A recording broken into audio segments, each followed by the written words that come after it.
I knew the handwriting before I even opened the first envelope. It was tucked inside a cedar box in the attic, wrapped in an old lace cloth that still smelled like winter's long gone. Dust floated in the afternoon light, and my knees hurt from kneeling on the floorboards, but my hands wouldn't stop shaking. Because the letter was signed, "Always yours, Daniel, my husband." And the envelope was addressed to Lydia, my best friend.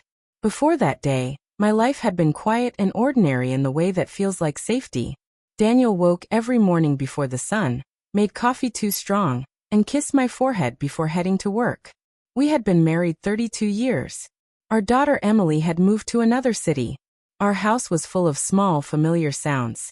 The ticking clock in the hallway, the kettle singing at noon, the creak of Daniel's chair when he watched the news. Lydia was part of that life like sunshine through lace curtains. We had been friends since childhood. She helped me pick my wedding dress. She held my hand when Emily was born. Every Thursday, she came over with lemon cake or library gossip, laughing loud enough to make Daniel smile. We were a simple trio, comfortable, trusting, safe. At least, I thought we were. I found the letters while cleaning the attic after Emily told me she was pregnant. I wanted to make space for baby things. There were old photos, school drawings, broken lamps, and then the cedar box. Inside were dozens of letters, all written by Daniel, all to Lydia. The dates went back decades. Before our wedding, after our wedding, even 5 years ago. My hands trembled as I read them. They weren't friendly notes. They were love letters, soft, aching, full of secrets. One line burned into me. Watching her laugh tonight hurt, because she deserves the truth I'm too weak to tell. I knew who her was. Me.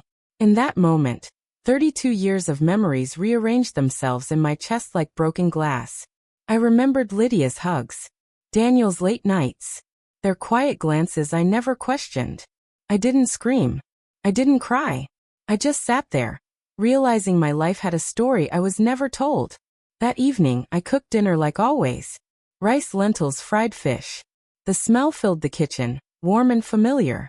Daniel came home, loosened his tie, kissed my cheek. "Smells good," he said. I looked at him, really looked at him. The gray in his hair, the tired kindness in his eyes. And I said quietly, "I found your letters." The spoon fell from his hand. He didn't ask which letters. He didn't pretend. He just sat down slowly and whispered, "How many did you read?" "Enough," I said. He cried that night like I had never seen before. Not loud, not dramatic. Just silent tears sliding down his face. He told me the truth. They had loved each other when we were young. They broke up because Lydia moved away. Then Daniel met me, and loved me too. But he never fully let go of her. Sometimes they met. Sometimes they wrote letters. They never ran away together. But they never truly ended. Lydia loved him quietly. Daniel loved her foolishly. And I loved him honestly. The next day, I went to Lydia's house. She opened the door, saw my face, and started crying before I spoke. We sat at her kitchen table, hands shaking over cold tea. "I never wanted to hurt you," she said. "But you did," I replied softly. We didn't shout.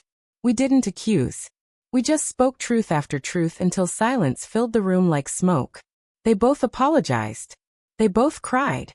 And I realized something strange. Revenge wouldn't heal me. Only truth would. I didn't leave Daniel immediately. I didn't forgive quickly either.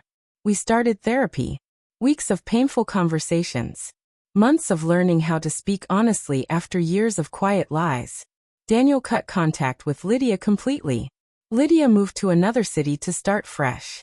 Not because I forced her, but because she knew it was the only way we could all breathe again. Healing was slow. Some mornings, I looked at Daniel and saw betrayal.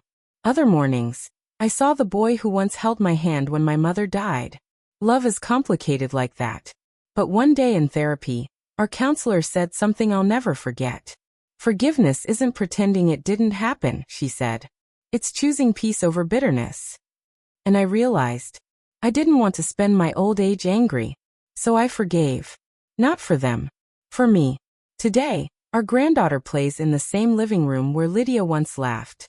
Daniel still makes coffee too strong. And sometimes when the house is quiet, I think about that cedar box. It didn't just hold letters. It held the truth I needed to finally see my life clearly. And strange as it sounds, that truth set me free. If you were in my place, would you have chosen revenge or peace? Tell me in the comments. And if stories like mine remind you that you're not alone, don't forget to subscribe and share. Someone out there might need to hear this tonight.